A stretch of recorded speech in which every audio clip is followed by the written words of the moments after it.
Hey everybody, this is Lily, back with Lily, and I want to show you something really important. I've talked about it a few times, but I haven't had the opportunity to demonstrate it and to show what I mean when I say that.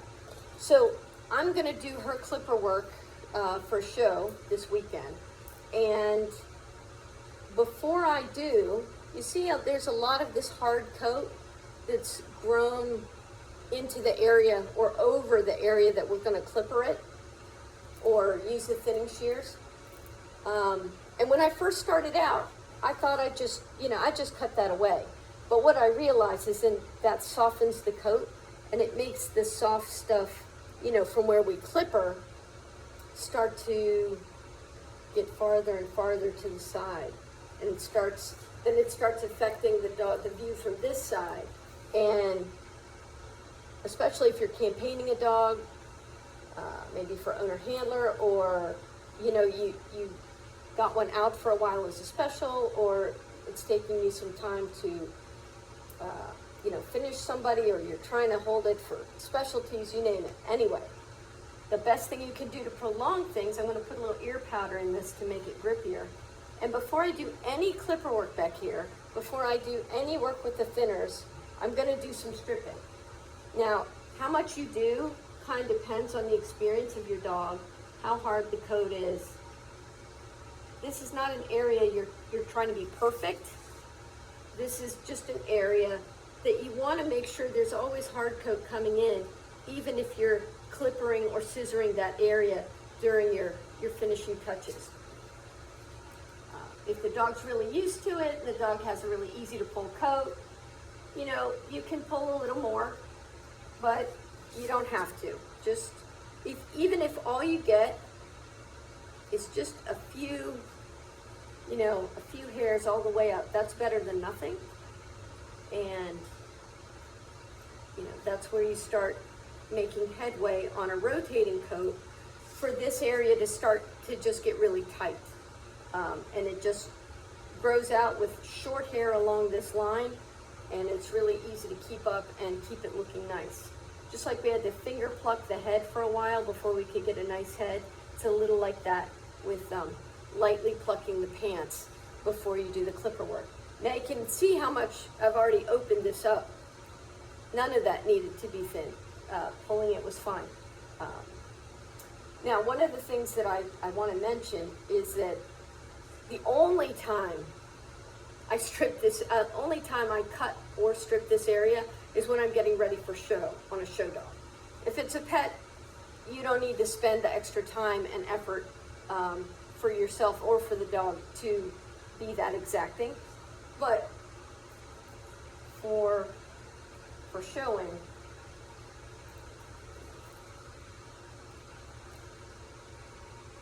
that hasn't happened yet.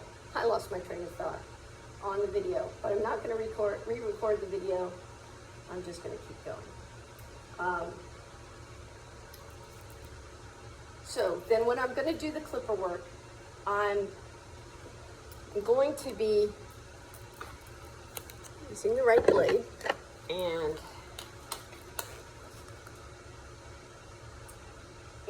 what I'm going to do first is I'm going to trim away the hair that's already soft.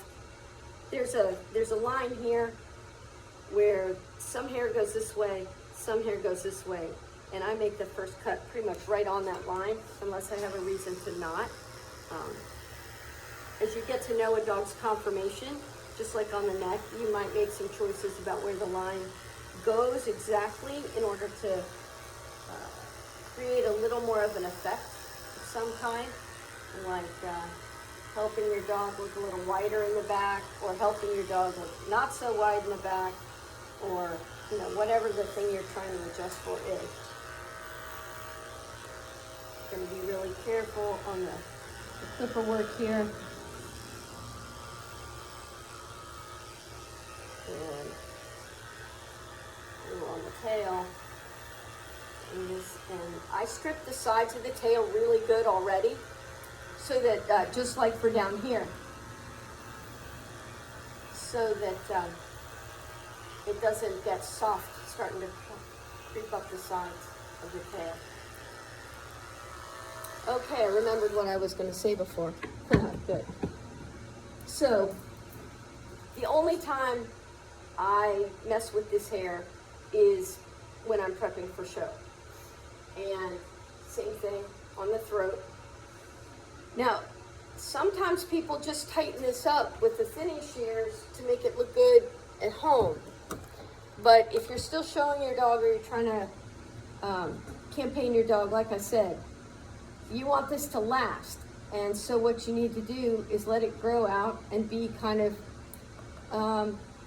you know, less good looking like she was when we started. And that's just part of the price of showing. Same thing, sometimes people say that about where the beard should be trimmed. They want it to look a certain way because they like to see it better, but they like to see it that way better. But then they wonder why they're not getting pointed to by the judge, and it's often because the beard is doing something, the way it's cut, the way the lines are, that it's accentuating a negative that's not there, or it's hiding a positive that is there. So there's reasons to do it while you're showing that might be different once you retire the dog. Anyway, now that I've done some of the basic clipper work and I pulled the layer, I'm going to start using thinning shears here.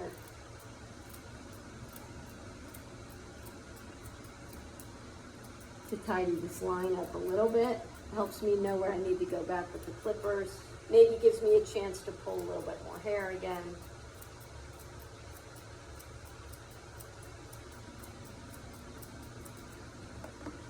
So now because I use the thinning shears, there's a few straight hairs that are sticking out that are longer. So I can make another, you know, just really quick pass.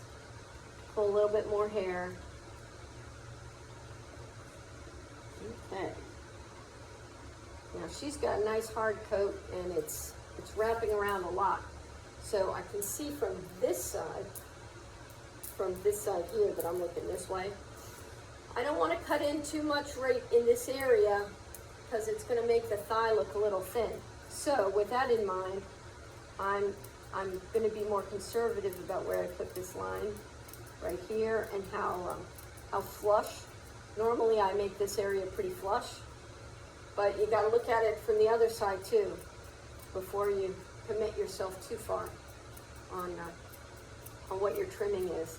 Sometimes you can make it look really good as long as the judge is only looking from that direction, and then if they look another way, it looks like your dog has a pretty serious fault. I've certainly done that enough times while I was learning how to not do that.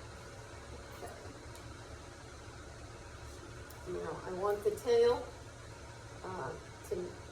the top of the tail is a little longer than the front of the tail. That tends to make the tail look like it's more vertical than it is. So I definitely don't want to leave that hair there to give an impression of a fault that this dog doesn't have. So I'm going to trim that back. And then this is another place where you can, the tail is another place where you can put lines at a certain angle that help to show the rear in a certain way that you trained your eye for, you're trying to sculpt into your dog. Up this side. Just about done.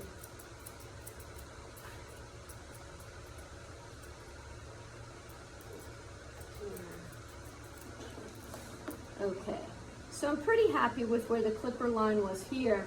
I do need to tune it up a little bit higher up,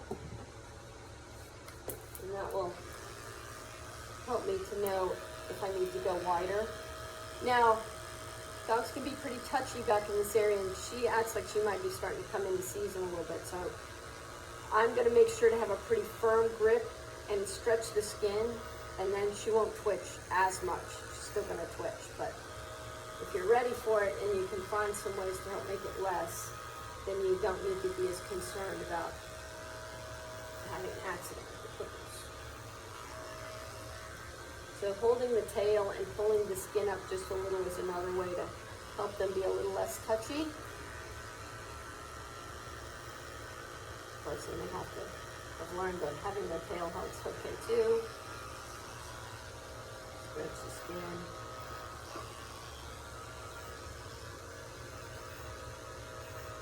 And now basically I am just trying to trim away the soft stuff, because that's where I've, clippered this line before enough times that it's soft. So since I was deliberate about that when I clippered her rear in the past, I can kind of use it as a guide now to help me do it without having to completely re-eyeball it every time. Right. Last little bit is trimming here where the hair is still long. Again, I come over to this side over here, look at it this way, and this bit of hair right here that I was thinking about trimming back when looking at it from the rear really does a nice thing for the curve of her thigh from the side. So I'm actually not going to cut it any further, or maybe if some part of it's sticking out just a tiny bit, but I'll probably just comb that, maybe hit it with a little spray. Okay, and then I'm going to do the same thing on the other side.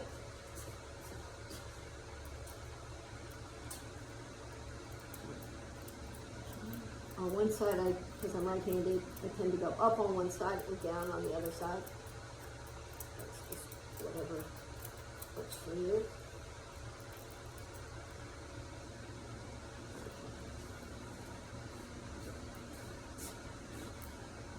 All right, this is still a bit of a rough draft.